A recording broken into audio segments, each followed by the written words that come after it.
the next piece is don't quit, right? So like so many people quit in life and it becomes a pattern. And if you think about it, I mean, I've hired hundreds of direct sales people over the years, and I watch the people that quit within the first 3 days or first week, and I'm like, great, they're gonna move on to go and make money somewhere else. And then you watch how they handle that next position. Maybe it isn't as hard, maybe it's harder, but they're building these patterns of quitting. And so ask yourself, like, am I gonna rewrite the pattern maybe that I had previously created in my inability to stick something out? And you know, if like, let's say I commit for this full summer, well then I commit for the full summer. And you know, I remember that first year calling my mom, I almost wanted to quit. Like it was after the first week, and I was like, I'm done, like this sucks. And I vividly remember my mom being like, Taggarts aren't quitters. Like you said, you're gonna go out and sell this summer, you're gonna go out and do it. And I was like, okay, I won't quit. And so no matter if it was up, down, bad, good, weather, whatever, it was, I'm going to stick this out.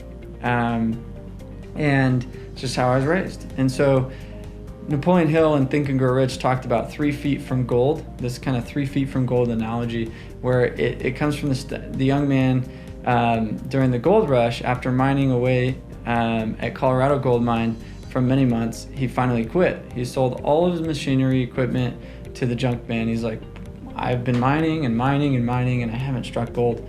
And then the junk man, who sought counsel prior to resuming digging, his engineer advised him the gold would be found just 3 feet from where the previous miner had stopped. And you know, this concept of like, you go until you find the gold. And a lot of times, like, we don't realize that every hit, you know, if you think of like chiseling, if I'm chiseling at marble, I hit 99 times and I don't see any crack, but it's the 100th hit that finally cracks the marble. Well, was it the 100th hit that cracked the marble, or was the combination of all the 99 where I saw no result that actually created the impact on the marble? And so often we forget that principle of just many hits and repetition, even though we don't see the results that we want, is still a part of that process. And so this is an interesting part.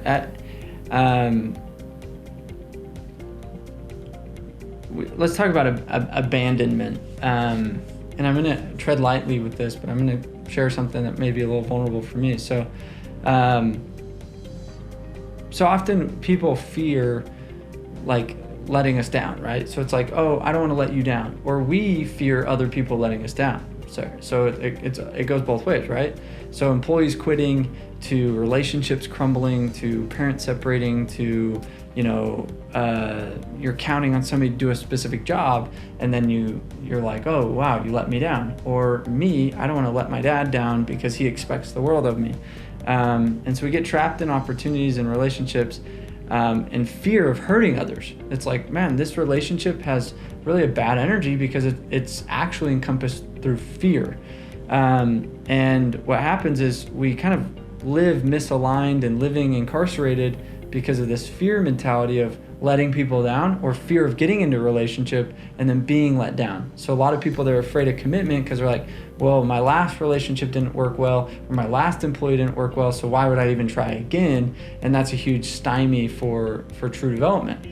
And when you think of like quitting or being let down or a loss, you know, I think of like, I just went through 9 years of marriage and I got divorced not too long ago. And it was hard because I got 3 little girls. They're my angels, my princesses, and, you know, 6, 5, and almost 2. And, you know, there was this time where I was kind of trying to explain, how do you explain that to a 6-year-old? How do you say like, hey, we're not going to be together now. You're going to have mom's life and then you're going to have dad's life. We're going to be living separate. And I think the 4 and the 2-year-old was like, meh, they didn't really comprehend it. But my 6-year-old, she's a lot more empath. She's a lot more emotional. And what was interesting is this element of, I don't know why I have this up here. Let me turn this off. What's interesting is this piece to I'm sitting there, it's one night, lying in bed, and my whole life, like, the natural thing to say would be, you're never gonna lose me. The natural, I don't want to, like, for every parent that would, you might have a different opinion on this. That's why I'm trying to just tread lightly, but I'm just gonna say how I'd say it. Most of the time, it's like, you're never gonna lose me. Everything's gonna work out perfectly. I don't want anything bad to happen to you. But I had this big aha moment where I sat down with Ellie and I just said, look, like, you're gonna have people that break up. You're gonna have relationships that you're gonna lose. You're gonna have death. You're gonna have, like, that is the world.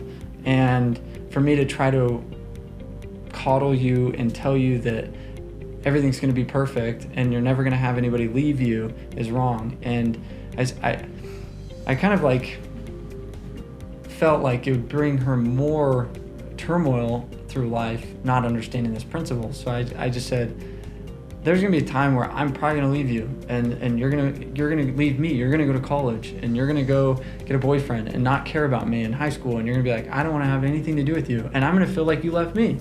And there's gonna be times where you're gonna feel like I left you, or you're gonna spend more time with me, or you're gonna spend more time with mom, and that's just part of life. And I said, but the biggest and most important piece is you don't abandon you.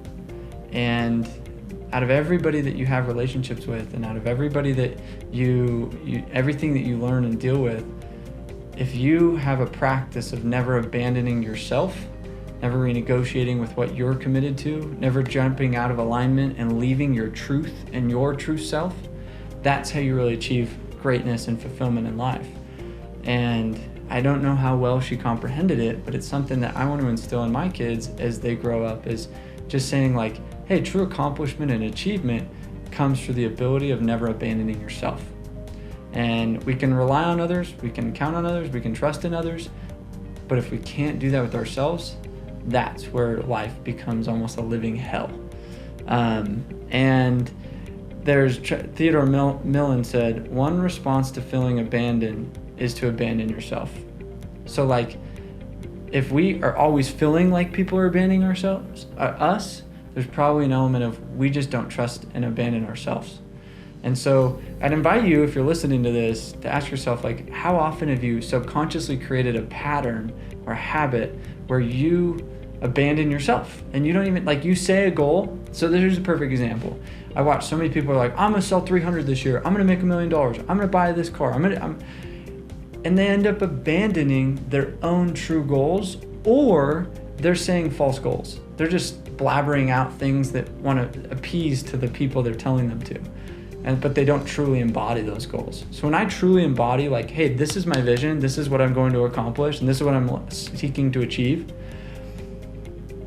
I embody that. And I'm like, before I tell anyone, I'm telling myself, because I don't want to tell people, because that's where it gets real, unless I've really embodied it and said it's me. Like, I truly align with this, and then I march on and tell other people. Because it's one thing to get validation from everyone else, but it's another thing to get validation from ourselves. It's one thing to be abandoned by everybody else, or things or external events happen, but it's another thing to abandon ourselves and renegotiate with that. And it's been something that I treat sacred. It's like, I remember sitting down with a friend and she was like, hey, let's do this vision board thing together. And I was like, I take my vision boards very serious and I almost don't share those. I would rather do this in private. And she was like, what? And I was like, yeah, like, for me, I want to really, really embody my own visions, and I don't want to feel like whatever you're spewing on me and I'm spewing on you is going to affect this future vision, because I take it so sacred. And when we're trying to accomplish things in life, we got to ask ourselves, like, how much of this is us and how much of this is trying to appease to somebody in our circle or of influence?